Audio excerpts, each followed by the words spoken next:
Welcome back to Personalist Manifestos. I'm Michael Morelli, the host of this ongoing conversation about contemplative revolution. As you'll hear in this conversation, this episode started with a collegial back and forth about a footnote concerning punk rock. I was reviewing my friend Erv Klassen's Doctor of Ministry project, and he took an excellent side quest at the bottom of one of his pages to talk about the birth of punk. Don't you just love it when music fans get into hair-splitting conversations or arguments about who started what and when and how they started it? I know I do. Well, sometimes. And then, at other times, I don't. Either way, what I love about this footnote is that it started an offline conversation that started a podcast dialogue that you're about to hear, and maybe one day it'll result in a micro course on theology and punk rock. We'll see. But for the time being, my conversation with Erv is about punk and what that has to do with hope and theology. The funny thing is, Jacques Ellul wrote about punk rock and disco in his book Empire of Nonsense, and here's what he says in a footnote. Quote, "These pages were written well before the appearance of punk and disco, but these movements are nothing more than the confirmation and continuation of the previous movement of insignificance congealed by the hypnotic effect of technique. The sounds, the shouts, the gesticulations, the frenzied outbursts, the throbbing, the fragmentation are in reality perfectly stereotyped and express a programmed type of music. The sounds that burst forth do not express any emotion in spite of what one says. They simply produce an instant of mind-altered happiness. One must not forget that after punk the emotionless style prevails. After the anarchy and spontaneity of punk comes not a tip of the scale, but the continuation of the same tendency, a frozen, rigid, and petrified style. It is not for nothing that one hears Do the Mussolini, a derisive appeal to fascism, and constant appeals to death. Quote, I wish I could die. What causes this completely depersonalized and neutralized ethos and a glorification of militarism? This is not by accident. Death and war are prefigured in these frozen aesthetic modes, trapped inside the ice cube of technique. Another example of the art of horror is a singing group called Suicide, a synthesizer and a voice in the dark. This is music that conveys the absurdity of nothingness, the power of incommunicability and absence in a voice without passion. The singer is uninvolved and does not follow the lead of the synthesizer, a composition with no beginning or end that suggests the extreme limits of human absence. So clearly, Ellul was not a fan, at least not nihilistic synth punk bands like Cabaret Voltaire and Suicide. Fair enough, but the question he asks, what causes this, can lead in all sorts of directions, and not in all the ways Ellul proposes here. There are other, more hopeful directions that punks can take. And in this episode, Erv and I try and articulate what those directions may be. And so with that, here's my conversation with Erv.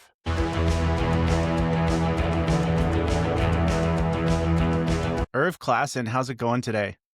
Good. I'm doing great. Thank you for joining me on the show. I'm really looking forward to this conversation because this is going to be an opportunity for you and I to nerd out in public about punk rock and theology and whatever else comes out in that conversation as we combine those two things. But before we jump into it, how about you introduce yourself? Who is Erv Klassen? What do people need to know about you? Okay. I'm Erv Klassen. I am the registrar at Columbia Bible College in Abbotsford. And I live in Hope, figuratively and literally. So I live in Hope, BC. And hope is a big, important part of my life. So you know what? I didn't make that connection. So a little bit of a backstory. Erv just completed his Doctor of Ministry, and his project looked at hope in Bible college students. But he also lives in a town called Hope. The meta layers there are pretty significant. Yeah. It is very, yeah. And I think the only thing that we actually, when I was writing my paper, the only thing that we really disagreed about was I had a little small footnote about punk rock, and I think that's the most heated exchange we had about the whole thing. It's true. Is that that whole thing, right? Yeah, so I So supervised Er's project, which is great, by the way. That's available, right? Like people can read it. yeah, it's on the Axe website, Oh, and great. Okay. Well, we'll make sure to put that in the show notes so people can check it out. I think it's really valuable for people who are in theological education. But yeah, I don't know if it was heated so much as it was just two nerds who like punk rock talking about the right way to describe its origins, which yes, really is at the sort of ground zero of the idea for this conversation. mm, You also teach a course on popular music and rock and roll. That's right. correct. I teach a course called Rock, Faith, Pop Culture, Yeah.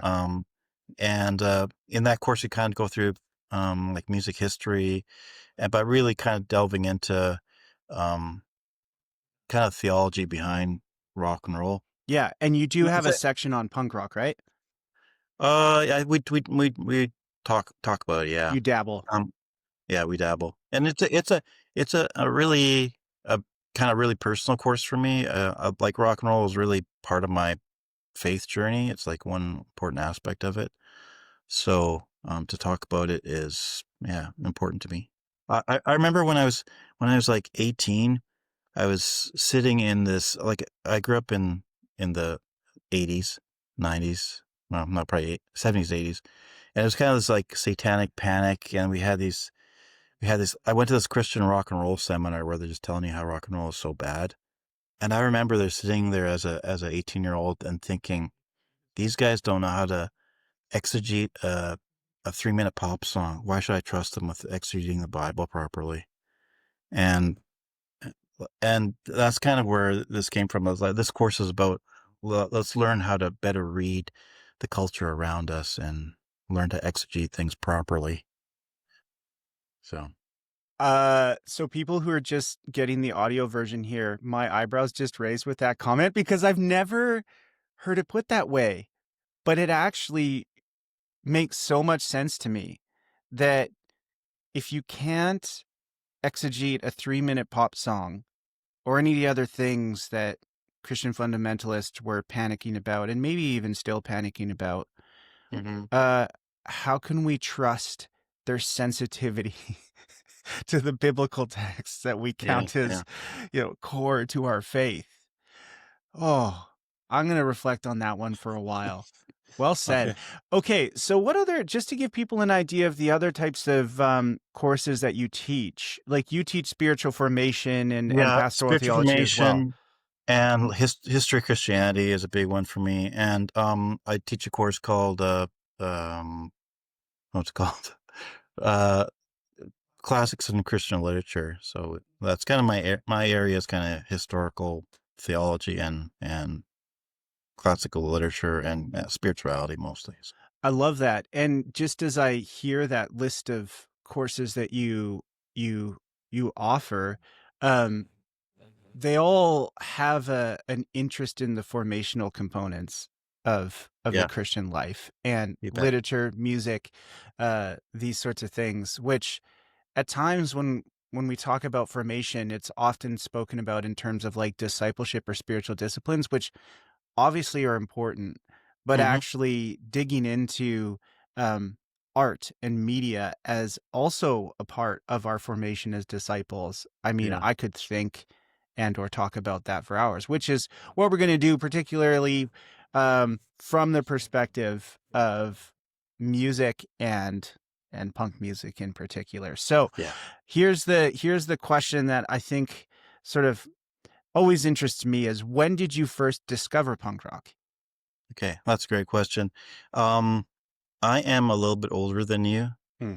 So, I predate punk rock in some ways. So, I was born in at the end of 1964, and usually the baby boom is kind of 1964 is a cutoff date.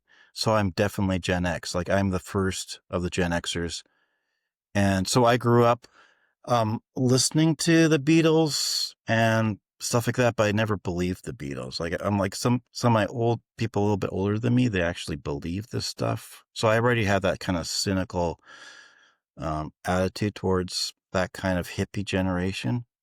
So the kind of music I was listening to in the early 70s was kind of later British invasion that was kind of a proto punk. So I think is like the a really important band for understanding punk rock. Their attitude, their smashing of guitars, their feedback, some of their stuff, especially the early stuff, is really proto punk. And also the Kinks. You Really Got Me is kind of the definitive template for a punk song. And so I was listening to that, and also I really liked kind of late '60s garage music. So I like that'd be like the the Kingsmen and the Trogs and Question Mark and the Mysterians and Blues Magoos. That kind of like obscure one hit wonders kind of group. So those bands there were kind of like proto punk. So I didn't know that at the time, but I was first exposed to punk probably in the late '70s, and I think because you have to understand back then you didn't have the access to music as we do now. Like you only heard music through the AM radio, which would play like 40 songs all the time, or FM had a little bit more, but they were so punk wasn't really heard. Like I heard rumors of punk. Like uh, a a guy in my high school had a poster of the Sex Pistols in his locker, and I heard about Sex Pistols, but and actually I never heard them played. I didn't hear them anywhere. I heard of them. I heard of this movement, but I never heard it. And probably my first exposure to it was when the Clash kind of broke through into the mainstream. And so my first kind of real punk album was London Calling, I think. London Calling or Combat Rock, one of those two. What a That was great like my start. I actually kind of yeah, envy you because yeah, I'll get into my punk rock origin story in a second here. Because being born in '86, my entry point was different than yours. But yeah. to have that as your first exposure, as it were, is a pretty great start. But I want to go back to what you said of not believing the Beatles. That reminds me of an interview in the documentary done about Iggy and the Stooges. Yeah, And yeah, there's this clip where he says, I was in Detroit and that was the time of like, peace and love and harmony and, Woodstock and that sort of thing. And he just said, yeah, something stunk. He's like, yeah, I smelled something and it stunk. He's like, was this like yeah, this is just a corporate ploy to sort of feign unity and peace and harmony? Well, Vietnam was going on and these sorts of yeah, things, yeah, and just the way that he described it as like, I hear resonances of what you're saying is yeah, in what he says in that interview, of like there's this facade and you're like, I feel like I'm not getting the full picture here. I feel like yeah, something's being dusted under the rug. We need people who actually, you know um just just speak plainly about the good and the bad that's going on. yeah, um right. but yeah, I think that's right, in terms of, proto punk, because one of the ongoing conversations that, and sometimes arguments, is like, where did it all start? And Mhm. um we'll get into that at a certain point, but just acknowledging basically that there are um so many different types of places that you can point and say, well, here's an influence, here's a critical starting point. Um, and yeah, I think the British invasion and the Who and even like the mod culture and all that sort of Yes, stuff yeah, really, for sure. really play a role in it. Yeah, Um, but yeah, what it comes down to is, I think, for me as well, like, it's always a guy that or, yeah, someone, someone who knows somebody who has the good taste in music or has, the poster or whatever, and that's your entry point. At least as it was for people like us back in the day. Now I think it's a little bit different. Online mhm, sharing and that sort of stuff. You stumble yeah, into it that way. But yeah, for me and for you, it's like somebody had to introduce us to it. And yeah, it almost like increases just like the miraculous nature of it all, of like just this miraculous kind of discovery of treasure. Yeah, Right. it did. So Hmm. what made it so compelling to you at the time? I think one of the big things was it was my music. It wasn't my.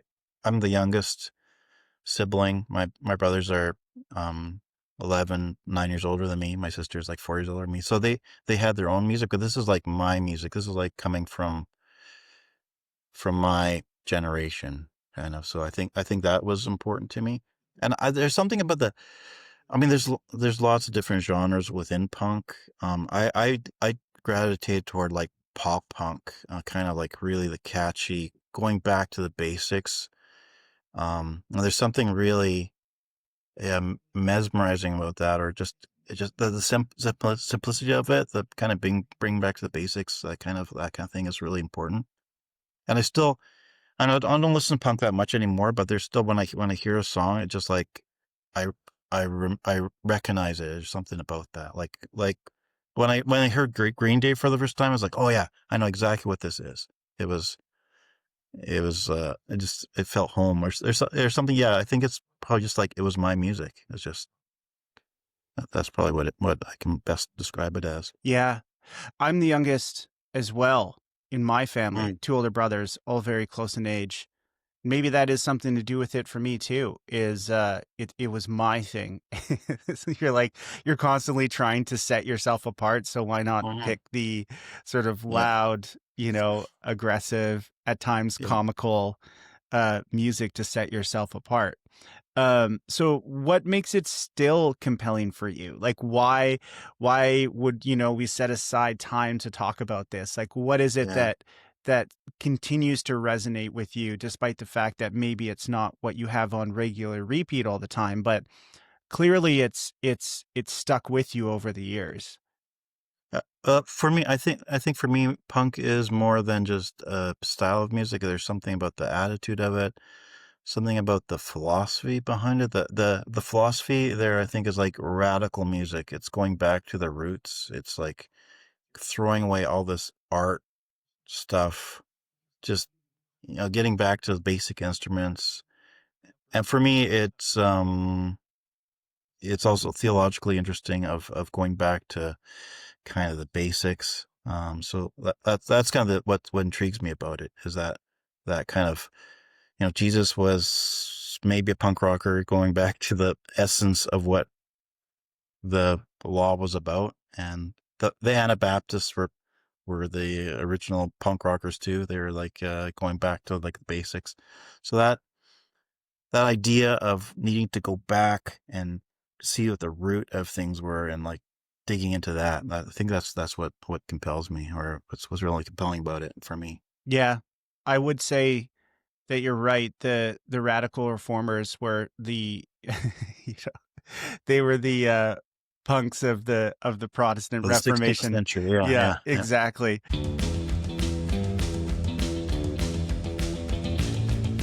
So, if someone were to ask you, what is punk rock or what is punk? Where did it come from? What are the essentials that I need to know? How would you answer this question?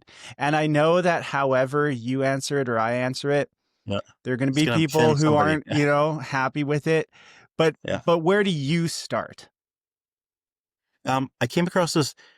I was reading I've been listening to some punk like because I was just thinking about this podcast. So I was listening to some stuff, and I was reading this review of a Ramones album, and it described punk. The way it described it was like I think it just captured for me. It's a punk is a simpler, more democratic way to express strong feelings.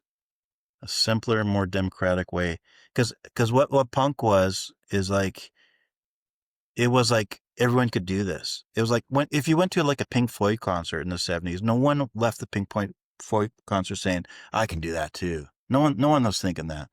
But when you went to a Sex Pistol concert, there's like 20 bands started after a concert because everyone's I can do that. Like they can't play their instruments, they can't sing. I can do that too. So it was like a way of just democratizing music. This isn't for the elites that know how to play guitar, know how to sing well, know how to produce and all that stuff. It's for the everyday. It's kind of back to the street. That's what the essence of it was. So I think like even Elvis is a bit early. Elvis is a bit of a punk rocker too, right? Yeah. So Yeah, the leather like jacket, right? The rolled up yeah, cuffs, the smoking, the hairstyle, right? yeah. All of that stuff. Even London Calling, right? The cover of London Calling is directly copying from Elvis's first album, the lettering on the sides. Um, so uh, there's this idea of like just this is for everybody. This is like not simple. There's a great poster that I saw that came out in the early 70s. I was like just was posted everywhere. I don't know if you've seen it. It's a picture. This is this hand drawn picture that says here's a chord and it shows a chord.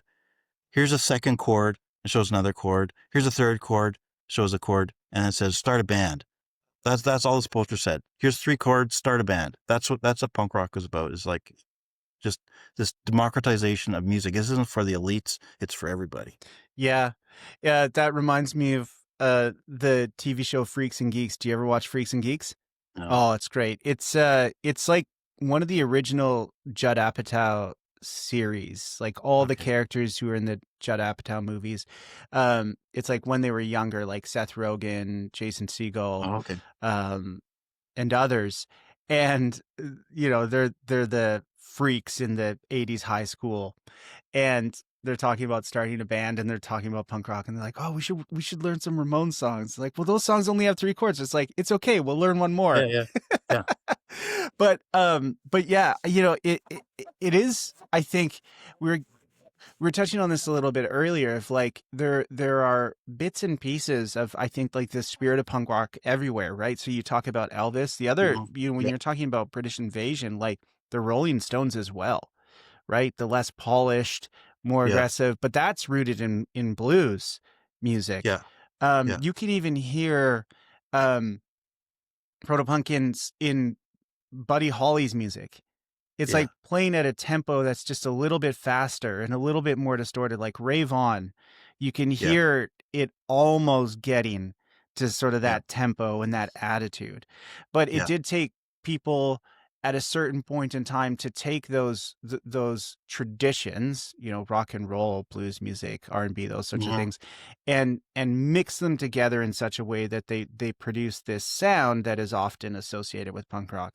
But I like what yeah, you say in terms of um, the real, I would say, spirit or ethos of it is that anybody can do it. yeah. And don't It's all wait. Don't wait for somebody to tell you. You yeah, don't need permission, right? Just do it yourself. Pick yeah, up a guitar. If you don't have a guitar, figure out a way to get one, drum kit, bass guitar, yeah. whatever, but just do it yourself. Like you even see that in like 70s rap. Like Hmm. 70s funk was like over the top. I don't know if you've seen any funkadelic Oh, stuff. yeah. They just were like spaceships landing and like 50 people on the stage. Just like really complex rhythms and stuff. And then you have these people that are like just with a turntable and just a speaker or a microphone. They're just like making music on the streets. So it's like bringing that music back. So that's kind of like that punk ethos. And I've seen some documentaries on early rap, and they said they were really inspired by like there's this interplay between rap and punk, which we don't often think about that there's this connection, but Yes. there's a similar kind of um thing going on between the two, like this impulse to get back to the basics, just let people express themselves. Yeah, yeah, absolutely. I actually saw a clip the other day. It was Ice Cube doing a speech at the induction of, I think it was NWA into the Rock and Roll Hall of Fame. And he basically just addressed the elephant in the room of like, why why are we being included in the Rock and Roll Hall of Fame? And he's like, the rap that we're doing is rock and roll. It's not a sound. And this is where I often start in my answer to the question, what is punk rock is. It's Yeah, not a sound, it's not a hairstyle, it's not a type of clothing that you wear. It's a deep-rooted ethos of, I'm going to start making something creative. Doesn't even have to be music, but I'm going to start creating. I'm not going to wait for people to give me permission, and I'm going to put 100% of myself into this with absolute commitment, truth, and earnestness. And in that, yeah, there'll be some aggression. Yes, there'll be some anger, but there'll also be some humor. There'll also be some sadness. There'll also be some anxiety. There'll also be some hope in there. And Yeah. as I do that, look around every once in a while and say, who's with me? And so it's not necessarily like a sound, but it's more that ethos of Yeah. fearlessly committing yourself to that. So yeah, I mean, there are stories about the Clash playing in the States and Joe Strummer being like, Grandmaster Flash needs to open for us. Mm. And Grandmaster Flash doing that, and everybody booing Grandmaster Flash. It's like, we want a punk band. Joe Strummer goes Right. out and chews them out. He's like, no, Yeah. you need to listen to this guy. He's awesome. He's great. Or the way that they integrated reggae into their Yeah. sound, Yeah. right? Over time. So yeah, it's this combining things together to say something of consequence without fear. And you know, that could be through music, but it can be through other things as well.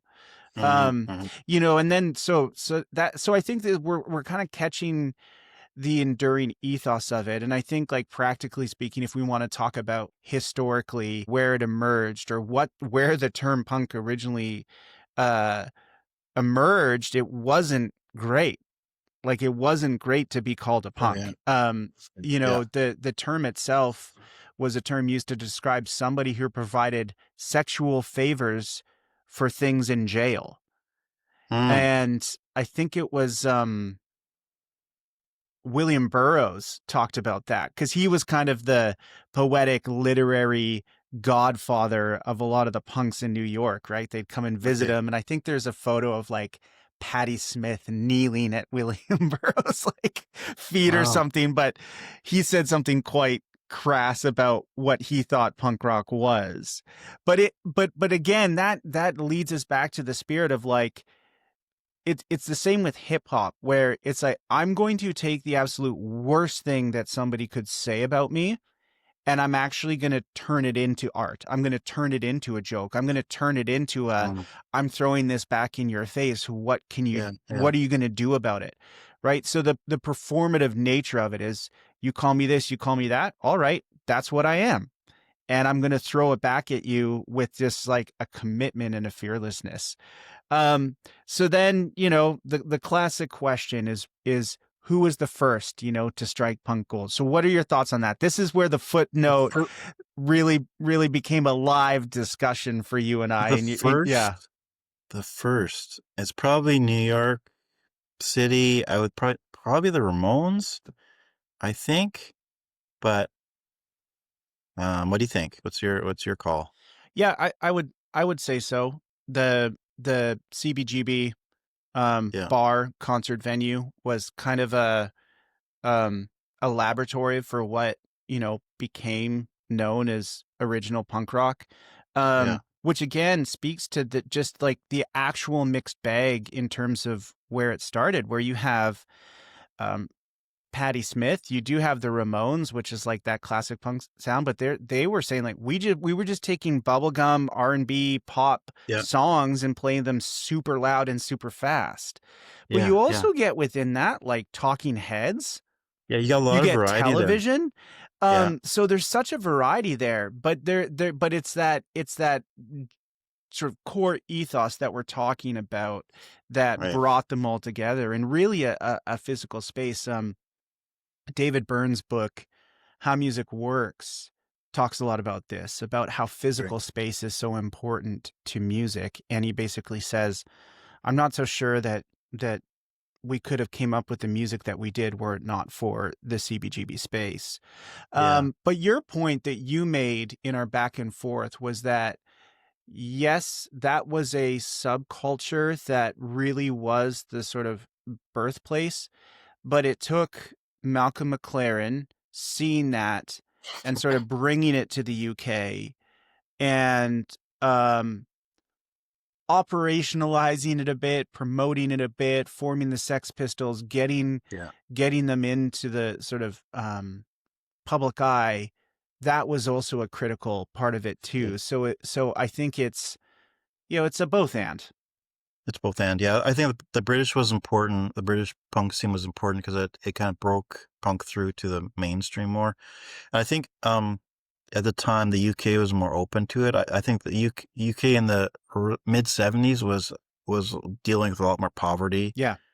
Um, Thatcher era. I mean, you see the poverty and kind of that kind of stuff in CBGBs in New York, but it wasn't kind of across suburban America. But in the UK, there was like this really terrible recession going on, stuff like that. So it struck a chord there with them.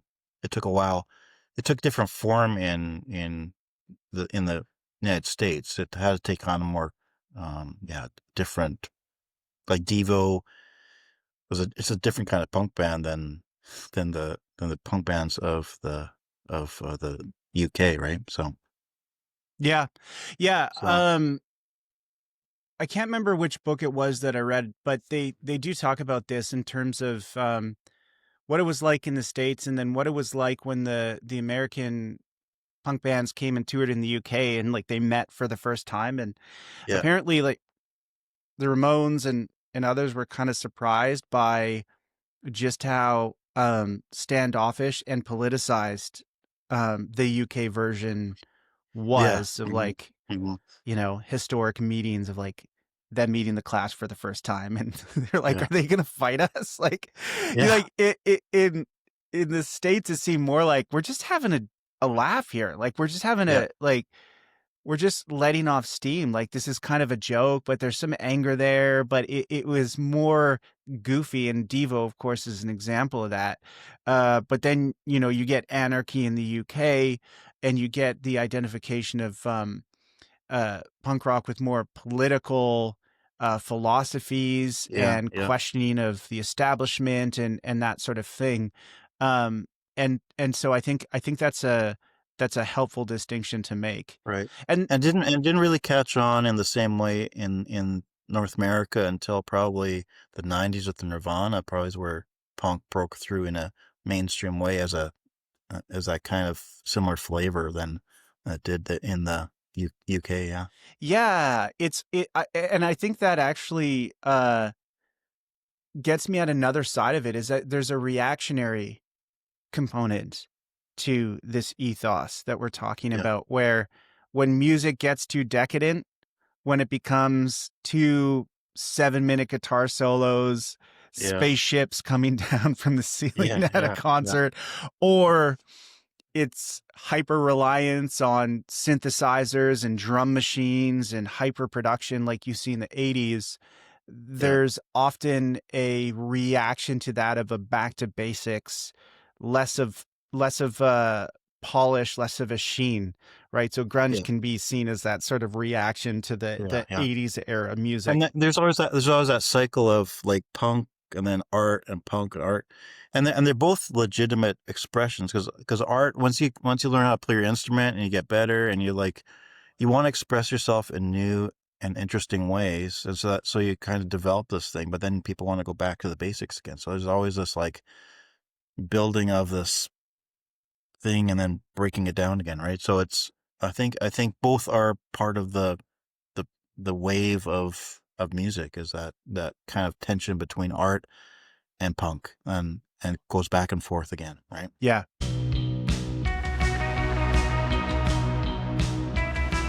Hey folks, I want to take a moment to share about a few things happening at the school I work at that you might be interested in. The first is a micro course on violence in the Old Testament, taught by my colleague Dr. Joel Karitko. It starts on October 20th, it's totally online, and there's 4 credit and auditing options. So if you want a chance to take an informed look at some biblical passages that a lot of people avoid, this is it. The second is a micro course on political theology that I'm teaching starting November 3rd. Again, it's totally online with 4 credit and audit options. It's an exploration of politics within the Christian tradition, in and beyond the Bible, and ultimately, It's designed to help us figure out how to be real people of peace in divisive and volatile political contexts. Third, and finally, there's a free seminar on Karl Barth's Theology for the Church on November 5th. Somebody by the name of Dr. Marty Folsom, a Barth scholar, is presenting. You can attend in person if you're in driving distance, or you can attend online. I put links in the show notes so you can get more info on how to join in the theology fun. But also, if you want to send me an email or a message, you can find out more that way too. I hope you join in some of these things, or maybe even all of them. They're going to be awesome. Okay, now back to the show.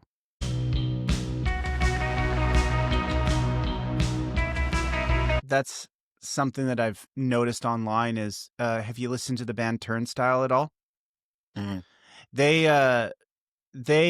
very much, their original albums sound a lot like the 80s DC punk rock, like Minor Threat, Okay. Black Flag, Bad Brains, And that sort of thing. Really, really good.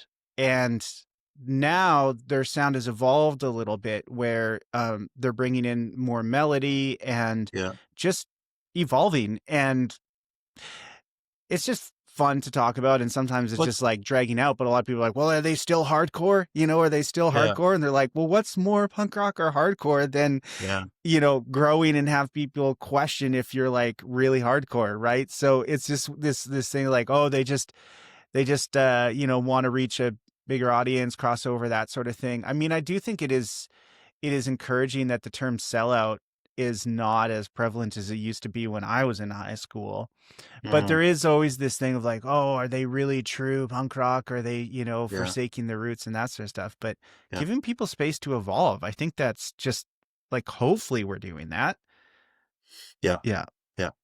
And another kind of interesting punk rocker, I think, is Bob Dylan, of this like this iconoclastic, even against himself, right? He's like he creates this image, and he could easily just keep going that way. Instead, he's like, forget it. I'm just gonna do something different, and just upsetting people, and like that's sort of like a punk rock attitude that like I don't care. I'm just gonna try to express myself in new ways, and Yeah. Yeah, that's a good shout. Actually, I think Lou Reed said that Bob Dylan was kind of his archetype. And Lou Reed was very cagey. It's like there's Bob Dylan level caginess, and then there's like Lou Reed. Like, who can be more rude and cagey and like self-destructive? Lou Reed's like, yeah, I yeah, got this, Bob, right? But no, like I think that yeah, he really did offer people this sort of possibility of inventing yourself, reinventing yourself, and reinventing yourself again. yeah, Absolutely. Okay, so someone were to ask you, okay, so we're talking about all these bands, talking yeah, about, this ethos and this spirit and how cool it is and that sort of thing. But you're a Christian, and some people might ask like and you're also a pretty, quiet guy. Like you're not an yeah, angry yeah, guy. You did your doctorate of ministry on hope. You live yeah, in hope. yeah. So you do have some hope. So someone asks you, isn't punk rock just this like nihilistic, angry thing? Like, Mhm. how do you square that with who you are as a person, your faith, the hope that you have? Wow. Yeah, that's a great question. I think I think what punk does for me, or and other forms of rock too, is it it helps me move away from kind of that numbed attitude towards life. It's like going through, like just skating through life. It kind of wakens you to the reality of life, right? And there's there's lots of music out there that simply is distracting, numbing, luring people away from the kind of important matters. But punk just kind of is in your face. This is like, you need to think about this. So there's this I think that's why rock music was really important in my faith journey. Is it just helped me kind of contemplate life. Like there's like a lot of times I was laying on my bed listening to music and thinking about, what does this all mean? Like it was those big questions get asked there. I don't think they don't always have answers, but they ask the questions, and I think that's probably why I was disillusioned with kind of the Beatles stuff. Was I didn't want their easy answers. I wanted someone just to ask questions and say, "Oh, I'm not sure," and then I found God as being the answer to that, but I couldn't. They didn't um provide like easy answers for these questions, so they made you wrestle. And there's a lot of music that doesn't do that. And a lot of music is like, here's a problem, I'm gonna solve it, and then everyone's happy. But punk, I think, helps to get away from that numbing. Um, so I don't think it's everything, but I think it gets you partly there. Yeah, it's like as I listen to you, it seems very similar to the parts of the Psalms of Lament Yeah, where there is a unfiltered, yeah, totally forthcoming despair yeah, and seeking and not finding, and the real angst and worry and fear and anger and sadness and all those sorts of things that emerge um, when you have all of those experiences and emotions, and you don't get an answer immediately. yeah, Uh, Eventually, we receive an answer yeah. from God in the Psalms, and there is some sort of resolution, but it's not an easy one, and it's not, No, okay, now I'm all good. But yeah, I think having forms of art that help you get there in that first movement of just saying it out loud as yeah, compared to hiding it and pretending you're okay, it gives you and content I and think form for that. yeah, and kind of allowing you to sit there for a bit instead of like rushing to the answer. I think the Psalms do eventually say, "And yet I hope, I will hope," right? Um, so punk doesn't get there, but it at least gets you to the point of like thinking about what matters, thinking about evil and suffering and death, the kind of existential reality of this stuff that we sit with, that we try to numb ourselves with in other ways. Yeah, Uh, and I think that actually explains a lot of why I found punk rock so resonant when I first encountered it, and why I still do today. You know, mm, when I first stumbled into it, it was, I've talked about this actually on another podcast, but I found a cassette tape that was made for my middle brother by his friend, and it was just Blink 182's Cheshire Cat album. So talking about pop punk. So that was my entry point. And it uh-huh, was everything that a teenage boy in boring middle class suburbia, small Canadian hockey city town, yeah, everything that I was experiencing, it was just on that cassette tape. And and then through that, it's kind of like what Jack White says about rock and roll. It's like, and the blues is, you listen to rock and roll enough, you're going to find your way to the blues because that's where it comes from. So in the same way, it was like, you listen to enough pop punk, you're like, well, what are the pop punk bands that I'm listening to? And then you find your way to, mm, yeah, Descendants, and then, further back to the originals that we're talking about here. And you're like, mm, whoa, this is a lot of anger and, whatever. But the yeah, point yeah, being is, at a certain point, I did need to grow beyond just the uh emotional register of anger, angst, and or immaturity, like which what you yeah, got yeah, in punk rock. Like I had to expand the experiential and emotional palette. And so too did like my musical taste need to expand, right? So yes, I need moments of like that lament, abandonment. I feel a little bit nihilistic and angry and yeah, sad yeah, about it. And yet, I'm also going to go and listen to Sly and the Family Stone because there's something about it that really pulls me out of that pit, yeah, And then I'm going to go listen to some 70s classic rock and, hear yeah, an amazing guitar solo or whatever. But I think that's kind of, just an analogy for the actual journey of the Christian life, or like discipleship too, of like, this is what it means to grow and mature as a person. This is what it means to grow and mature as a disciple. right, It's right, like yeah, you got to move beyond just the one emotion or the one experience, right? Right. God is calling you to more than that, and Yes. it's Yes. good. It's a good thing. Don't be afraid.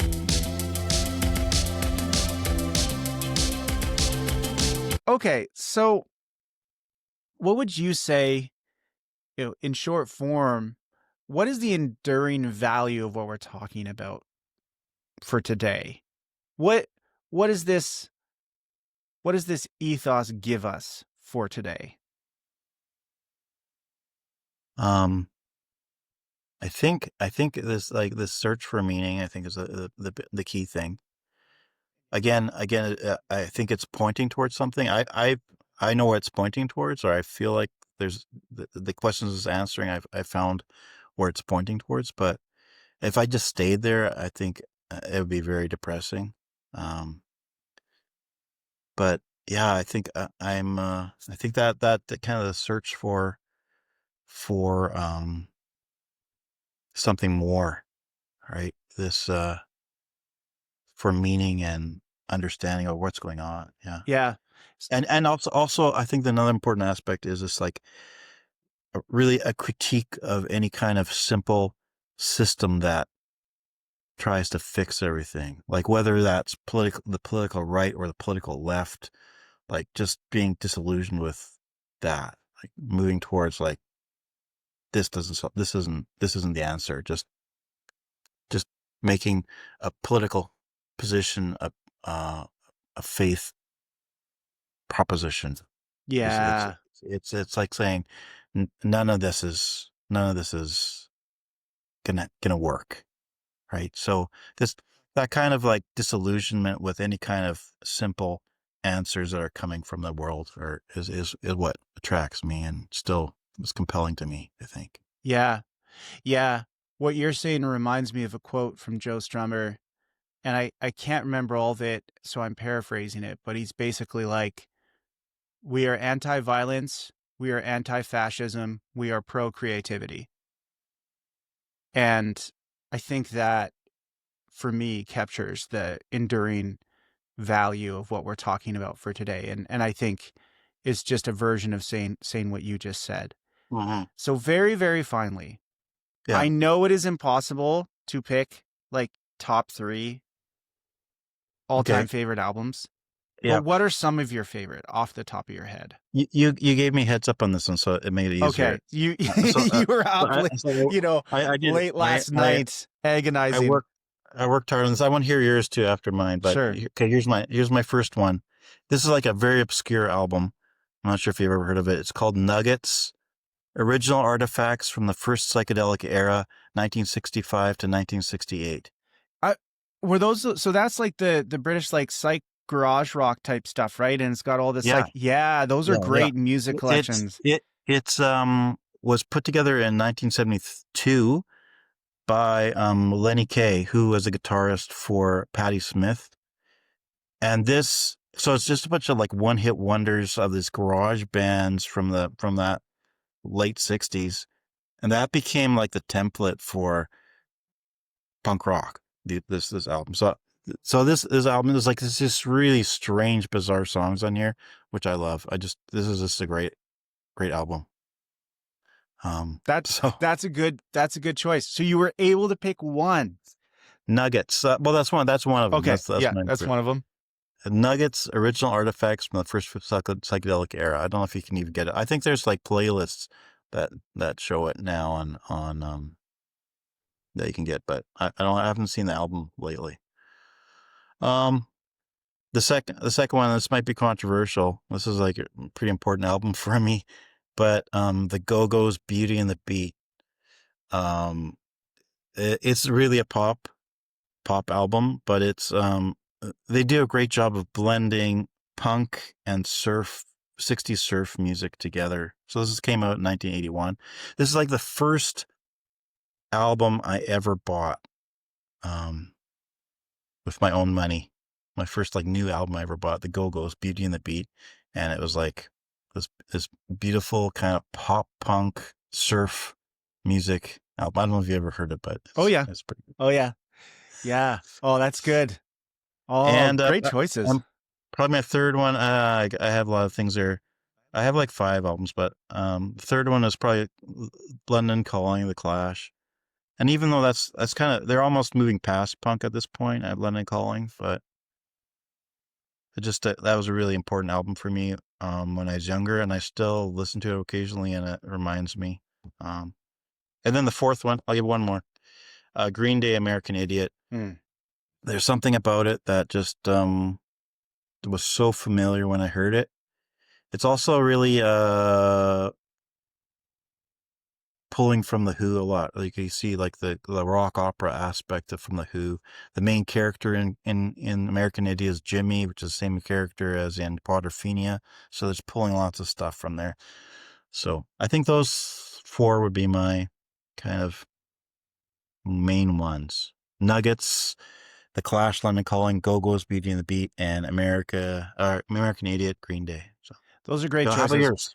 Um, so I'm going to start with the start, as it were. I think it's a tie between Blink 182's Cheshire Cat and Dude Ranch. Uh-huh. Because Cheshire Cat I just found, but Dude Ranch I bought.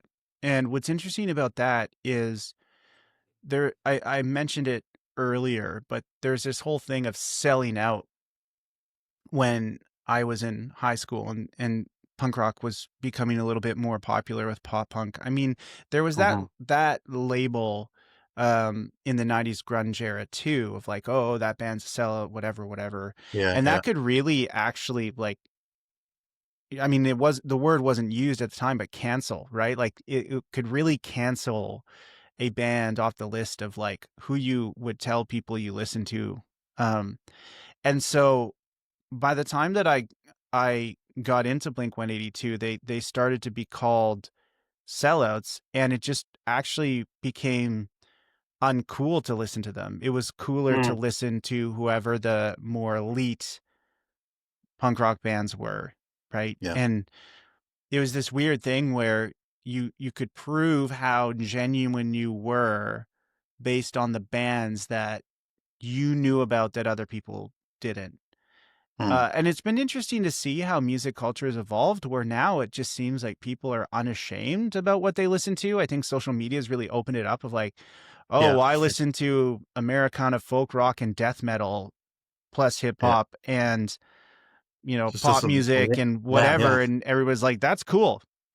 Whereas back then there was this hyper identification between the music you listen to and the group you belong to. And then within that group, or at least the one that I was in, it was just like there was this hierarchy. But over the Uh, years, I'm like, I am unashamed in that being my, you know, top album and the tie between Dude Ranch and Cheshire Cat. Because those albums taught me how to play music.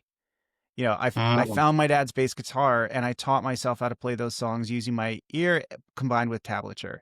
So that was my entry point.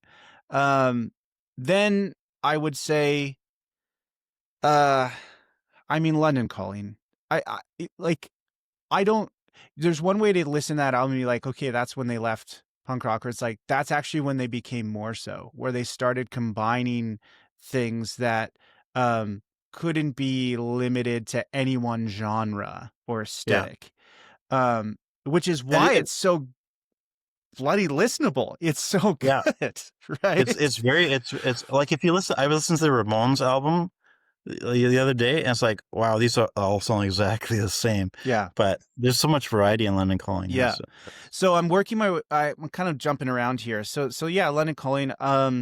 Let's go back to like DC hardcore. So like Minor Threat, first 2 7 inches. I mean, this is the like 30-second songs of just pure anger. Uh, Mm, you know, so that, and I was actually, straight edge. We haven't talked about straight edge. Like I was straight edge in high school, right? And just uh, not being the type of person who got invited to the cool parties where people are drinking and doing drugs, but like yeah.